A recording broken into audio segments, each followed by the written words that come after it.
Hello, hello, hello. Making another jelly video. Trying to relax my brain by talking to my camera. This is so beautiful.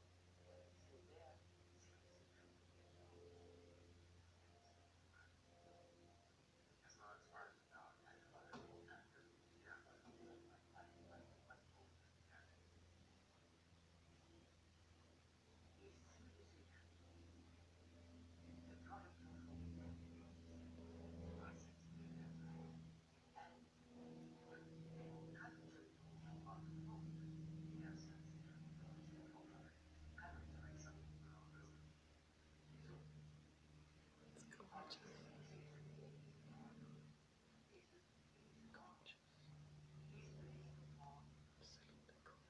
It's true delight.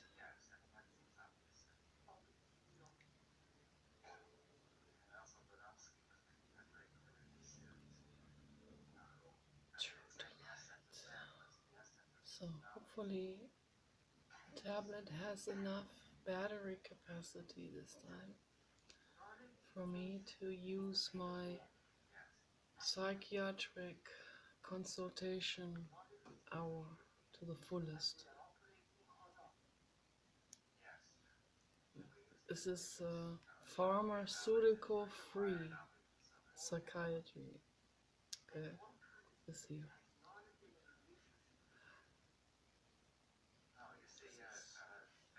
This is meditation psychiatry.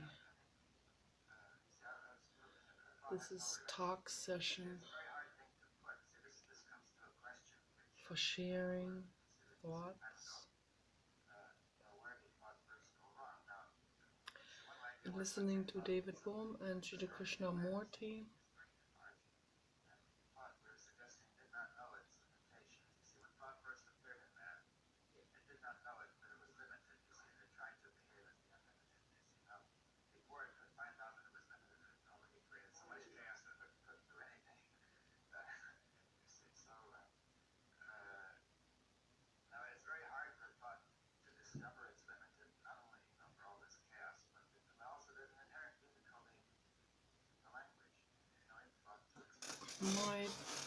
My shirt doesn't match, but my pants do.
Truth is unlimited.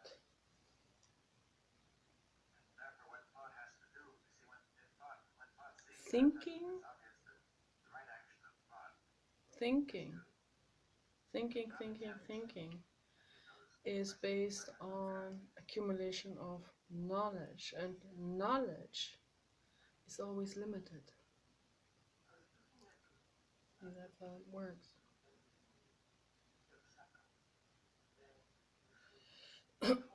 That's why we have to be at all times open for new perception, for new realizations, okay, for just continuing to go forward, no matter what. You have to be open for that. Not let thought and knowledge limit us in the way we move forward. So religion is a sure thing to limit people into a very small confinement.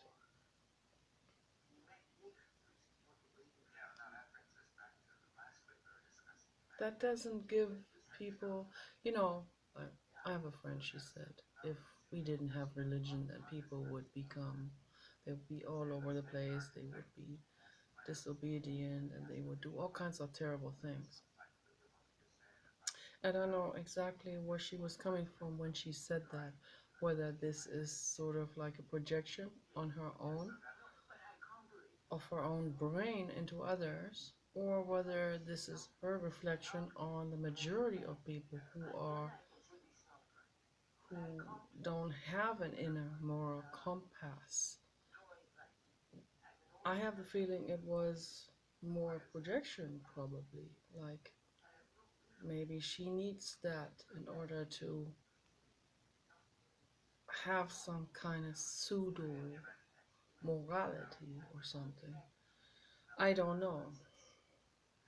I don't know. I don't know. Maybe I'm wrong. But it seems like that a lot of people believe that if they didn't have the religion, they would be out of control. Ethically, morally. They'd be murdering and stuff like this. And this is also what they project onto others. So if you don't have a religion, you must be out of control. You're like it's like Sodom and Gomorrah or something. Why do people think that way? Is that because they have been, that's what has been drilled into them? I don't know. Maybe that was drilled into them. Like you need this fear, this God-fearing over morality, this nanny kind of morality that shines down onto you and dictates to you how to live your life and what to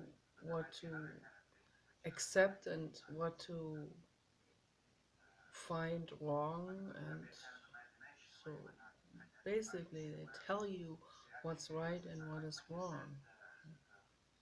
That is the most confining form of information that is being put into people. Because obviously, yeah, for me to rescue a dog, for me to give an animal water to drink, for example, in Australia, there are koala bears that have burned feet from the wildfires, and they are thirsty. They can't find water sources anymore because of the wildfires. So they come up to bicycle riders and ask them for water. Non-verbally, of course, but they come up to them like they beg them for water. So, do you need religion to give the koala bear water?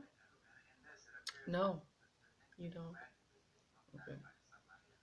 And what is that act of giving the koala bear water? What is that? That is ethics. That is love-based morality. That is the highest level of moral reasoning.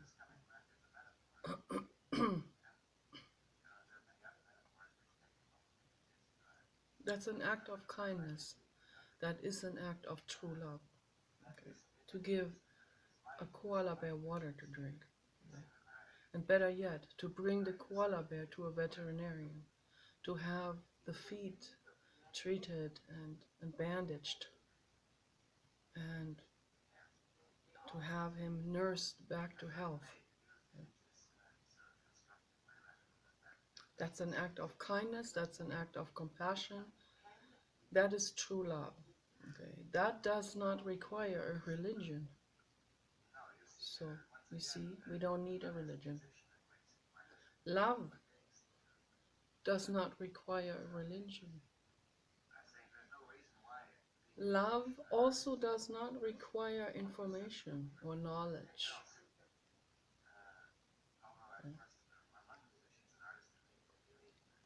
It doesn't even require much of going into abstract thought, into all kinds of philosophical debates or whatever. No.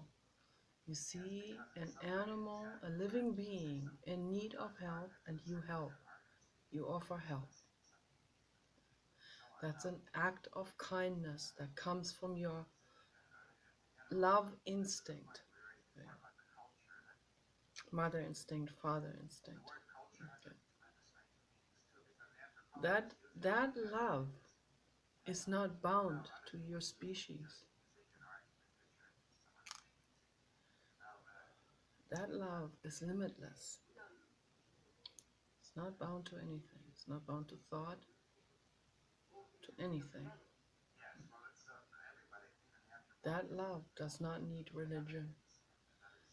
So I need people to really meditate on this, really become clear on this, very clear.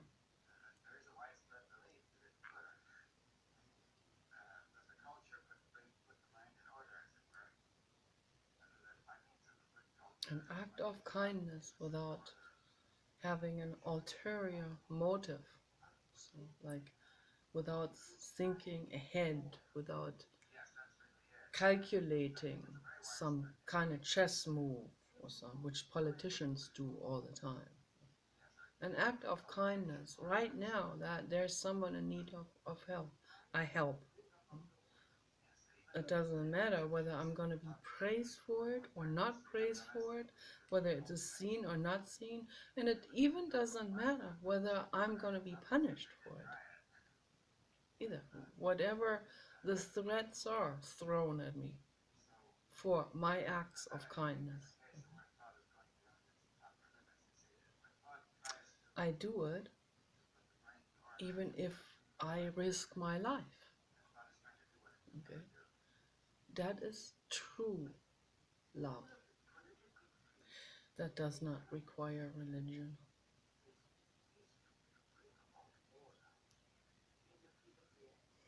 And this philosophy of love has infinitely wide-reaching implications for our lives, for each person, for each of us. This realization that love does not require Jesus or a guru or a religion or a church or temple or mosque or whatever people are using,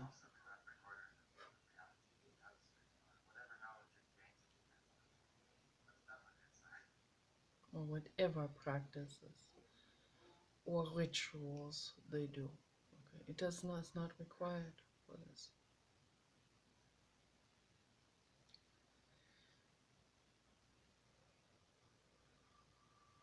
Kindness, love, compassion is the truth. It's truth. Whatever people have been told about their gods or goddesses or religions or afterlives has no bearing on an act of kindness.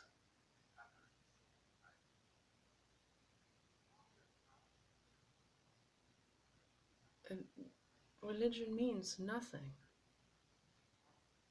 It's a it's a construction of the human brain. It's an escape mechanism. It's a means to control others. It's a means to blackmail people. That's all it is. Most people have been blackmailed with that their whole lives. Their minds have been destroyed with religion. It's very tragic. Incredible atrocities derive out of religious behavior, religious way of thinking. Like the statement, I'm claiming the reward from whatever. Dr. Alan W. Anderson talked about this, is theologian. He said what that might lead to. This way of thinking, I'm claiming the kingdom or whatever, claiming the reward from their Christian God or something. The consequences that arise out of that way of thinking, the atrocities that arise out of that, and the mind control and all of that. It's really horrific. This way of thinking of karma or whatever people believe in, like, I better be good so I'll be rewarded. That's the ego. Do good for good. Do good out of compassion for the other living being.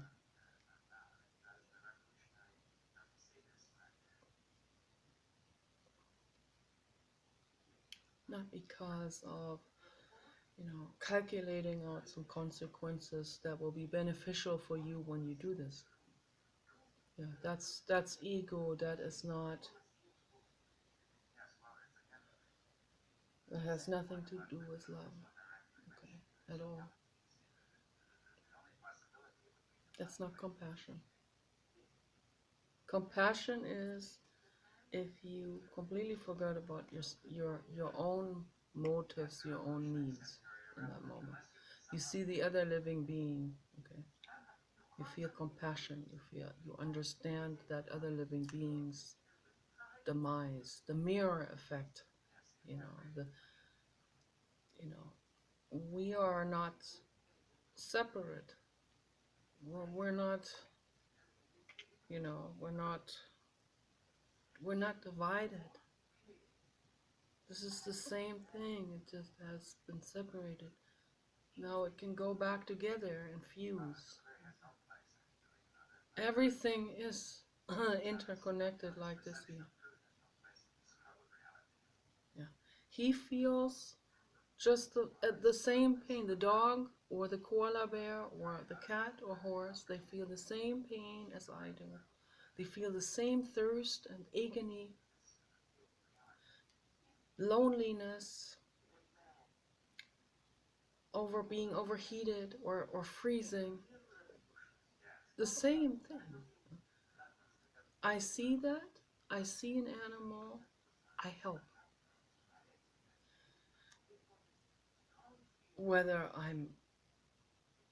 someone sees that and likes me for it or not, whether I get a donation from someone or not, I don't ask for donations. I'm against that. Or whether I am even punished for that. It doesn't matter. It has no. I mean, you have to weigh off the consequences. You have to weigh off when there's a threat of, when there's this threatening situation, like if I'm being bullied, for example, for helping a horse, that means nothing. I help the horse. Or even if someone comes up and calls the police, hey, get off my property. That's all. I help the horse. The horse is more important. If there's a guy coming up with a gun, I have a dog. I have to be there for my dog. I cannot let myself be shot. So then I have to weigh off. You weigh it off, the priorities in your life. Your dog, your child comes first. Okay, that goes without saying. can't be shot, and then your dog is out there alone, and you don't know what's going to happen to the dog. You can't let that happen. That's clear. So you have to weigh this off, okay? How dangerous this is.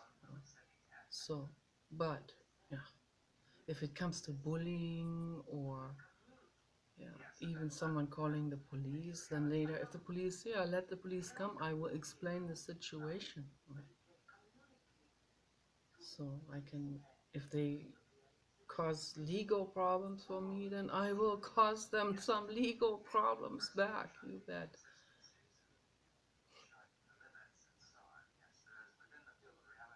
So, you defend yourself, and you stand up for the well-being of all living beings. That's the priority over legal consequences and all of that bullshit. So that should go without saying.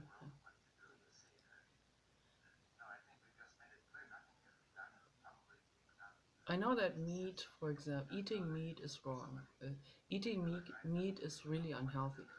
But let's say, just for theoretical purposes, let's say there's a substance, whatever, meat or whatever, made from an animal. Let's say there's a substance that was declared, which is not the fact, but I'm just saying for theoretical purposes. If there's something derived from suffering that made someone's health better, okay, I will say no to it. Because I'm not going to make my health better on cost of another living being. That's true love. That's why I'm a vegan. That's why. That's why I promote veganism. Because we want to end suffering. If we can make in vitro meat, if in vitro meats become more and more produced and on mass production scale, and the prices come down, then yes, then that would be a fantastic thing for you to get, to make protein drinks out of this, or make patties out of it. Could be mixed in with vegetables, and they're already doing this, but for now it's a very small percentage of in vitro meats. So when that gets bigger, and then these patties taste just like real chicken, for example, or other meats, that are grown in laboratories, in petri dishes, pain-free, without suffering, without blood, then it is ethical. Then I will support it. If that turns out to be good for your health, and I expect that to be good for your health, because because it will not contain fats. So it will probably be fat-free. It will just contain, I don't know, maybe some fat, but very little. It will just contain the cells themselves, tissue cells, muscle cells, and so on, without pain, without the sentience connected to it, without the central nervous system, just like a plant. Less sentient, probably, than a plant. When there is no pain, okay, there's no central nervous system, there's no pain reception, the being does not feel pain. Okay. This is just a cell accumulation, okay, then it is an ethical thing to do. Okay. If that turns out to be healthy for dogs, us, all of us in general, so then that's an ethical thing to do.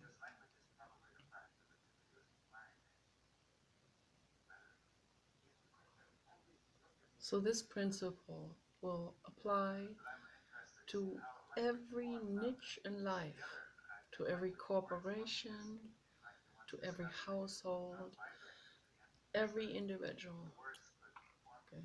Every buyer on the marketplace. This ethics principle, where you put love and compassion above your needs, above the consequences for you. In general, you have to always keep in mind that there's a priority scale. Your dog and your child is number one priority.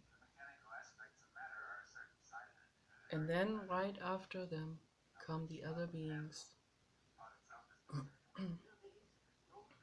If there is no risk involved, okay, for any of you, and there is the koala bear asking for water, you give that being water to drink.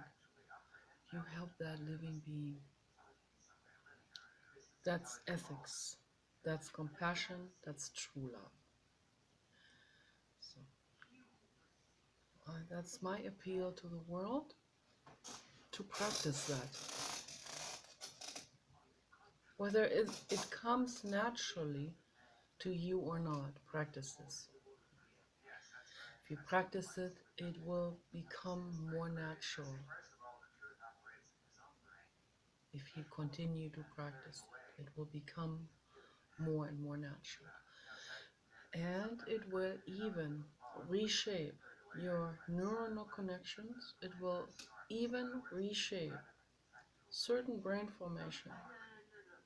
It will grow the amygdala in the brain that have been observed to be involved with strong compassion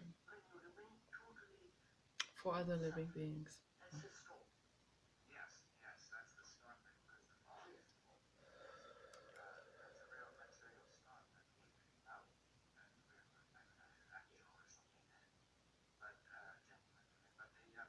That's why the amygdala have also been observed to be involved in the functions of heated emotions and so on. Because when we love, we don't stay like nothing is happening. We don't stay in this oblivious mind state. When we love and we feel compassion, we start to get agitated. We want to help. Okay, if we encounter there's a resistance that prevents us from helping, we get agitated. A mother, like just the other day, I watched a video in the Dodo series. Dodo, they make these animal rescue videos. Some of them are extremely painful for me to watch. Some others are rescue stories that don't involve so much suffering. Some of them are just people reporting on how well their rescued animals are doing. So different reports, different stories. So there was one guy, he was filming a cow, a mother cow, and there was her baby calf had somehow gotten on the other side of the fence, must have at a different point somewhere down the meadow, and then she followed the mother down that path, but she was on the other side of the fence, and so the baby cow wanted to get to the mother, and someone was able to kind of, I don't know, they didn't have cutters or anything. They were able to dig a hole or something so that the baby calf was able to get back to the mother and through that fence, underneath the fence. And so the mother was getting agitated because the baby was on the other side of the fence. When we love, we get agitated. So that's what the amygdala is for, is to agitate us, to find, to make us, to mobilize us, to raise the adrenaline level, to mobilize us, to think, brainstorm, to find solutions, and to do something for that other being, to find a solution, to rescue the other being. So all of these formations, some people, they're already born with very, very strong amygdala, and in these types of formations, and some other people are born with less of that, and that is also genetic, and it is also epigenetic, and it also has to do with the environment. It has to also to do with all kinds of things. Trauma, environment, education, religion has a very negative role in this. Okay. So, but when you practice compassion, these formations actually start to grow. They have found out about this in neuroscience. So they put people in the fMRI machines, and they can actually see this. So because it does a sound dissection of the brain, basically. It's like it doesn't do anything to the brain. It just, you know, it is it has to do with, I think, it has to do with positrons, I think, with some kind of, the machine detects the magnetic activity in the brain. So it can actually, that's how it can actually see the entire inside of the brain, because of the magnetism, the magnetism, the electricity that's actually flowing through the brain regions.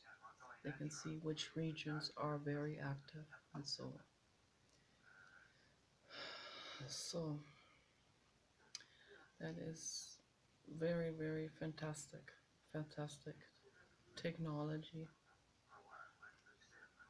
So now that teaches people a lot about brain plasticity and the ability of the brain to actually regain certain formation or gain mass of certain formations for the first time through certain activities, long-term use of certain brain regions, whatever regions they are. If I use my brain region for math more, if I did that every day, it would become much stronger and bigger, better. It would start growing. I would get better at it. Okay? Being on the computer helps the brain in general, so it really circulates the brain. Speaking in front of the camera, speaking meditation, basically, where you meditate on what is, on the mental state that you have right in this moment. You meditate on allowing everything that is. Whether I sit here and I'm nervous, then I allow the nervousness. which I have not done in the past. That's why when I used to play the violin and in the school orchestras, it was so bad, my nervousness. I thought they're for sure they're gonna see that I'm shaking, and then I was getting so nervous that my hand would shake, that I could not even focus anymore on the notes, and it got so bad that I put my violin on that seat before the audience started to assemble in that auditorium. And I just said, I can't do it. And I left my violin there sitting on that seat, and I just took off. I took off, and I was hiding somewhere backstage, and I let the orchestra play without me in there. So that's how it was. That's how bad it was. I had to leave university. I had to leave my master's program for psychology because I could not handle giving presentations. So when the internet, when YouTube began, I saw that as my chance to practice this in my own pace, to practice this kind of meditation. And I knew from the beginning on that this was a meditation. Because what is meditation? Is meditation bound to a religion or a specific practice? No. Meditation is to allow that what is. That's the essence of meditation. To allow that what is and practice it. Not in an ambitious way, but in a way of leaning in to that mental state that you have in that moment. And that is the way through. That's how we go through this. That's how we heal this, and that's how the brain reforms itself also. And then in time, it becomes easier and easier and easier, and the fear goes away. The accumulated fear that, fear can get from worse to absolutely horrific. It can go the other direction, which, happens in people with phobias. It starts out with a discomfort, and then it escalates because people use avoidance. The more we avoid it, the more we escape, the worse becomes this phobia or fear of something, whatever it is. So if it's fear of public speaking, that escalates as well. The neuronal connections for that will become enlarged. And then we make a fuss out of something that is not scary at all. Like I saw a woman afraid of frogs, for example. I laugh about this, but for that person, obviously, it started somewhere with something ridiculous. But then somehow her entire fear started to get projected onto that, and then it started to take on a life on its own, and then it escalated, and then the fear of the fear, and so on. That's how it goes. Same with agoraphobia, same with claustrophobia, same with anything. Fear of jello, whatever it is, fear of darkness, fear of ghosts, same thing. Same thing. Why are people so afraid of ghosts? Because it's the unknown. They're afraid of the unknown. And religion has contributed horrifically again to that. Horrifically. Religion has really made people psychotic and schizophrenic. That's what it has done. The infinite cosmos is not threatening. Okay, metaphysics is not threatening. Okay, there's a whole lot going on outside of our perception. But is that threatening? No, it's not. Is that scary? No. The reason why we make it scary is with all these horror movies out there and so on, is because people are using projections of their fear and terror and nightmares and of their emotional pain. And the brain, particularly during nightmares, is able to manifest an image that is very frightening out of an imageless emotional pain. For example, Arjanov talked about this in his books. He had patients, like there was one woman, she was reliving the what he calls the major primal scene in her life, which is one event that is so traumatic that it can cause retrograde amnesia, it can cause denial, it can even split someone's personality, it can cause DID, dissociative identity disorder, where people actually split away into different personalities in order to cope at all with that kind of information, with that kind of trauma, shock trauma, and so on. All kinds of things can happen caused by shock. So it's definitely all grouped into the main group called PTSD, post-traumatic stress disorder. And there was this one woman, she said that she she had this image that was like of this horrible monster that she was afraid of, and was projected onto this horrible monster that she was afraid of. And in primal therapy, she was able to piece things back together and come to the realization that this horrible monster was actually her brain manifesting a completely imageless pain, which was the divorce of her parents, into this horrible monster. So that's what the brain does. It gives something that has no image.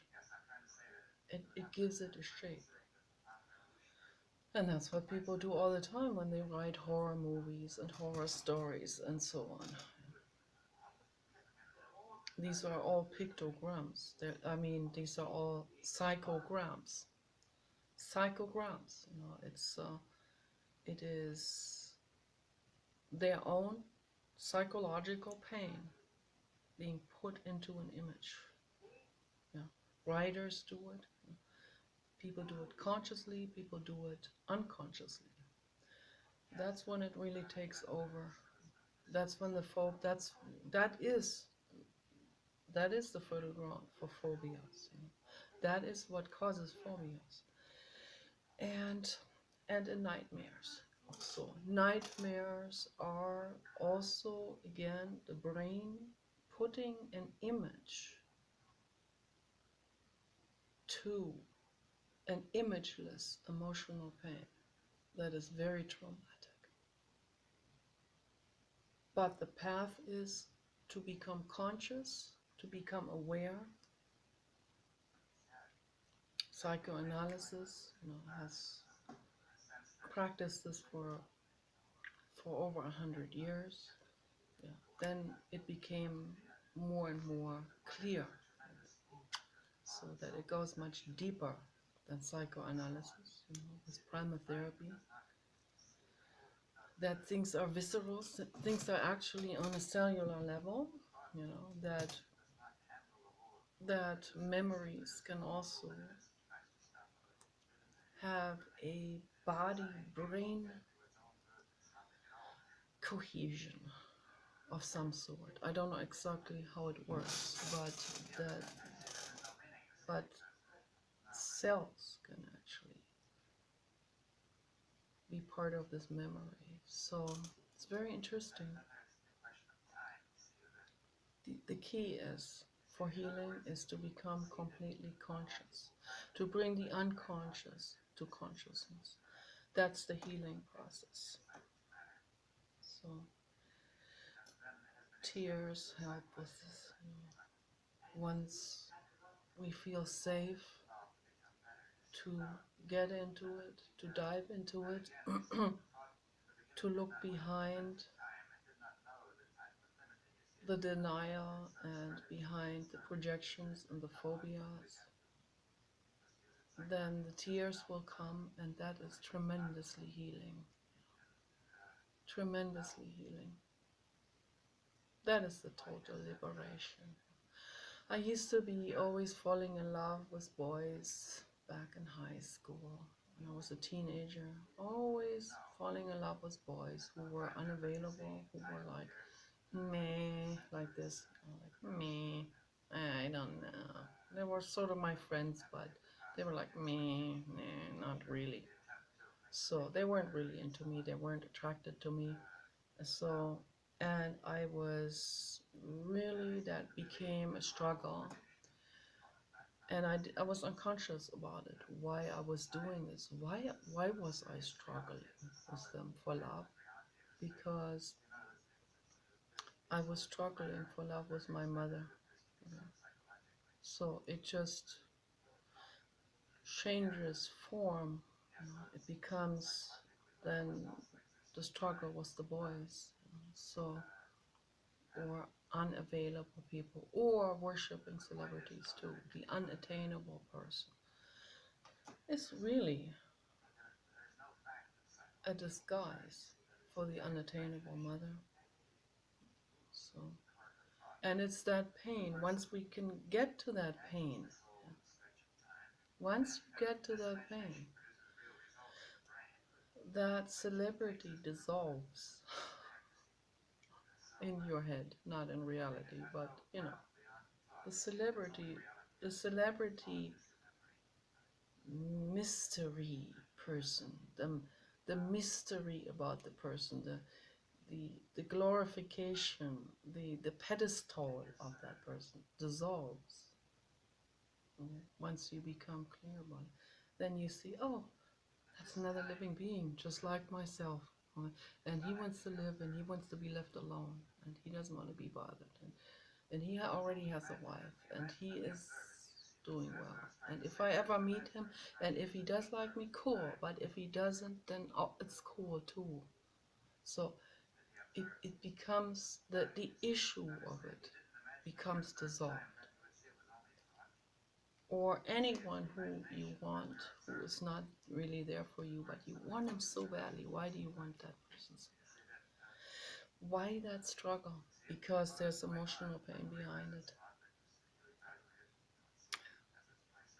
Because almost every one of us had a mother who was not really there for us, or who was in their mind somewhere else, in neurotic things, on a pursuit of her own for something, fame, this, profession, boyfriends, nail polish, makeup, shopping, whatever.